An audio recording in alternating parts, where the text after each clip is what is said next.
شروع اللہ کا نام لے کر جو بڑا مہربان نہایت رحم والا ہے۔ یاسین، قسم ہے قرآن کی جو حکمت سے بھرا ہوا ہے۔ اے محمد صلی اللہ علیہ وآلہ وسلم، بے شک تم پیغمبروں میں سے ہو، سیدھے رستے پر ہو۔ یہ قرآن غالب و مہربان کا نازل کیا ہوا ہے تاکہ تم ان لوگوں کو جن کے باپ دادا کو خبردار نہیں کیا گیا تھا خبردار کر دو کہ وہ غفلت میں پڑے ہوئے ہیں۔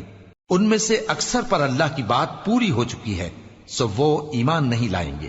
ہم نے ان کی گردنوں میں طوق ڈال رکھے ہیں اور وہ ٹھوڑیوں تک پھنسے ہوئے ہیں، تو ان کی گردنیں اکڑی ہوئی ہیں، اور ہم نے ان کے آگے بھی دیوار بنا دی اور ان کے پیچھے بھی، پھر ان پر پردہ ڈال دیا تو یہ دیکھ نہیں سکتے۔ اور تم ان کو خبردار کرو یا نہ کرو، ان کے لیے برابر ہے، یہ ایمان نہیں لائیں گے۔ تم تو صرف اس شخص کو خبردار کر سکتے ہو جو اس نصیحت یعنی قرآن کی پیروی کرے اور رحمان سے غائبانہ ڈرے، سو اس کو مغفرت اور بڑے ثواب کی بشارت سنا دو۔ بے شک ہم مردوں کو زندہ کریں گے، اور جو کچھ وہ آگے بھیج چکے اور جو ان کے نشان پیچھے رہ گئے ہم ان کو قلم بند کر لیتے ہیں، اور ہر چیز کو ہم نے کتاب روشن یعنی لوح محفوظ میں لکھ رکھا ہے۔ اور ان سے گاؤں والوں کا قصہ بیان کرو جب ان کے پاس پیغمبر آئے، یعنی جب ہم نے ان کی طرف 2 پیغمبر بھیجے تو انہوں نے ان کو جھٹلایا، پھر ہم نے تیسرے سے تقویت دی تو انہوں نے کہا کہ ہم تمہاری طرف پیغمبر ہو کر آئے ہیں۔ وہ بولے کہ تم اور کچھ نہیں مگر ہماری طرح کے آدمی ہو، اور رحمان نے کوئی چیز بھی نازل نہیں کی، تم محض جھوٹ بولتے ہو۔ انہوں نے کہا کہ ہمارا پروردگار جانتا ہے کہ ہم تمہاری طرف پیغام دے کر بھیجے گئے ہیں، اور ہمارے ذمے تو صاف صاف پیغام پہنچا دینا ہے اور بس۔ وہ بولے کہ ہم تم کو اپنے لیے منحوس سمجھتے ہیں، اگر تم باز نہ آؤ گے تو ہم تمہیں سنسار کر دیں گے، اور تم کو ہم سے دکھ دینے والا عذاب پہنچے گا۔ انہوں نے کہا کہ تمہاری نحوست تمہارے ساتھ ہے، کیا اس لیے کہ تم کو نصیحت کی گئی؟ نہیں، بلکہ تم ایسے لوگ ہو جو حد سے تجاوز کر گئے ہو۔ اور شہر کے پرلے کنارے سے ایک آدمی دوڑتا ہوا آیا، کہنے لگا کہ اے میری قوم، پیغمبروں کے پیچھے چلو، ایسوں کے جو تم سے صلہ نہیں مانگتے اور وہ سیدھے رستے پر ہیں۔ اور میں کیوں اس ذات کی پرستش نہ کروں جس نے مجھے پیدا کیا اور اسی کی طرف تم کو لوٹ کر جانا ہے؟ کیا میں اس کو چھوڑ کر اوروں کو معبود بناؤں کہ اگر رحمان مجھے نقصان پہنچانا چاہے تو ان کی سفارش مجھے کچھ بھی فائدہ نہ دے سکے اور نہ وہ مجھے چھڑا ہی سکیں؟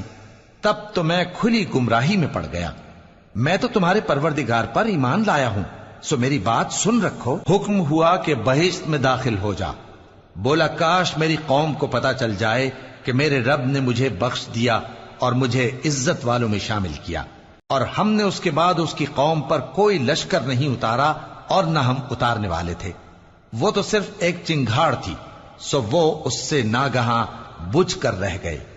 بندوں پر افسوس کہ ان کے پاس جب کوئی پیغمبر آتا تو وہ اس سے تمسخر ضرور کرتے۔ کیا انہوں نے نہیں دیکھا کہ ہم نے ان سے پہلے بہت سے لوگوں کو ہلاک کر دیا تھا؟ اب وہ ان کی طرف لوٹ کر نہیں آئیں گے، اور سب کے سب ہمارے روبرو حاضر کیے جائیں گے۔ اور ایک نشانی ان کے لیے زمین مردہ ہے کہ ہم نے اس کو زندہ کیا اور اس میں سے اناج اگایا، پھر یہ اس میں سے کھاتے ہیں، اور اس میں کھجوروں اور انگوروں کے باغ پیدا کیے اور اس میں چشمے جاری کر دیے تاکہ یہ ان باغوں کے پھل کھائیں، اور ان کے ہاتھوں نے تو ان کو نہیں بنایا، تو پھر کیا یہ شکر نہیں کرتے؟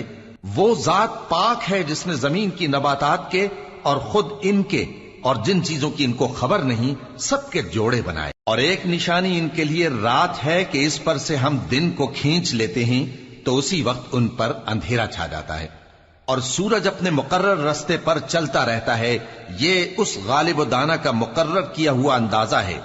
اور چاند کی بھی ہم نے منزلیں مقرر کر دی، یہاں تک کہ گھٹتے گھٹتے کھجور کی پرانی شاخ کی طرح ہو جاتا ہے۔ نہ تو سورج ہی سے یہ ہو سکتا ہے کہ چاند کو جا پکڑے، اور نہ رات ہی دن سے پہلے آ سکتی ہے، اور سب اپنے اپنے مدار میں تیر رہے ہیں۔ اور ایک نشانی ان کے لیے یہ ہے کہ ہم نے ان کی اولاد کو بھری ہوئی کشتی میں سوار کیا، اور ان کے لیے ویسی ہی اور چیزیں پیدا کی جن پر یہ سوار ہوتے ہیں، اور اگر ہم چاہیں تو ان کو غرق کر دیں، پھر نہ تو ان کا کوئی فریاد رس ہو اور نہ ان کو رہائی ملے، مگر یہ ہماری رحمت اور ایک مدت تک کے فائدے ہیں۔ اور جب ان سے کہا جاتا ہے کہ جو تمہارے آگے اور جو تمہارے پیچھے ہے اس سے ڈرو تاکہ تم پر رحم کیا جائے، اور ان کے پاس ان کے پروردگار کی طرف سے کوئی نشانی نہیں آتی مگر اس سے منہ پھیر لیتے ہیں۔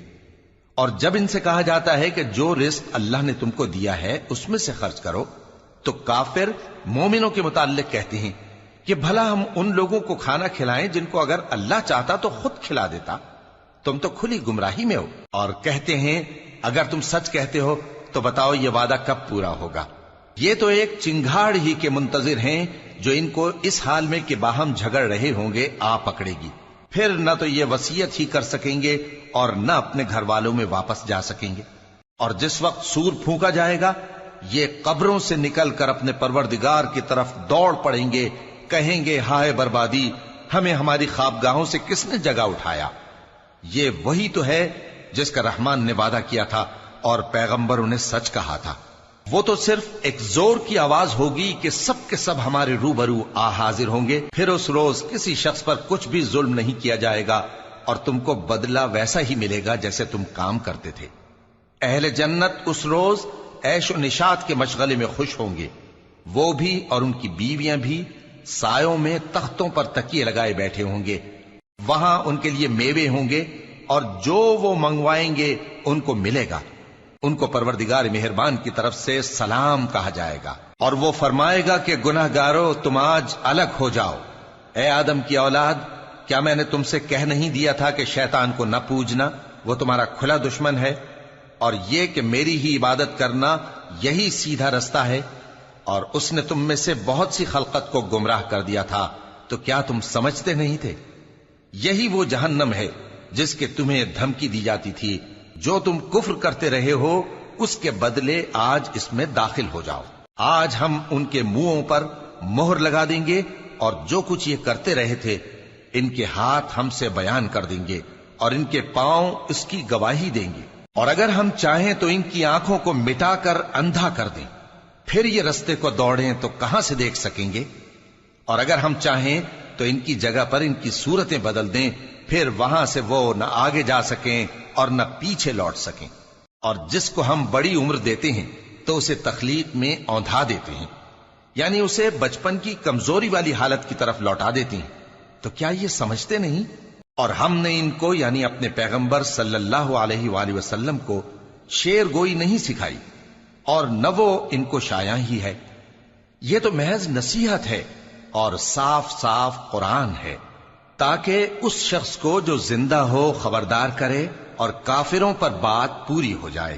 کیا انہوں نے نہیں دیکھا کہ جو چیزیں ہم نے اپنے ہاتھوں سے بنائیں ان میں سے ہم نے ان کے لیے مویشی پیدا کر دیے اور یہ ان کے مالک ہیں، اور ان کو ان کے قابو میں کر دیا تو کوئی تو ان میں سے ان کی سواری ہے اور کسی کو یہ کھاتے ہیں، اور ان میں ان کے لیے اور فائدے اور پینے کی چیزیں ہیں، تو کیا یہ شکر نہیں کرتے؟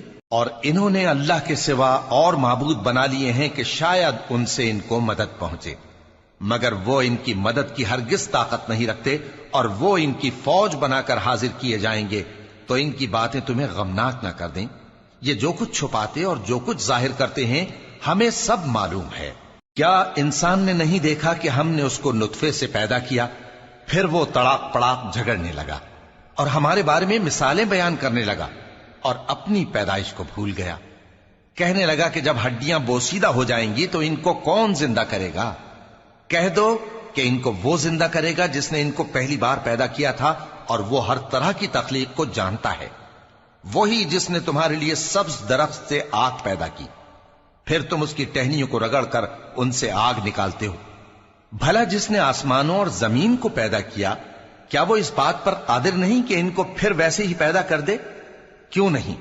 اور وہ تو سب کچھ پیدا کرنے والا کامل علم والا ہے۔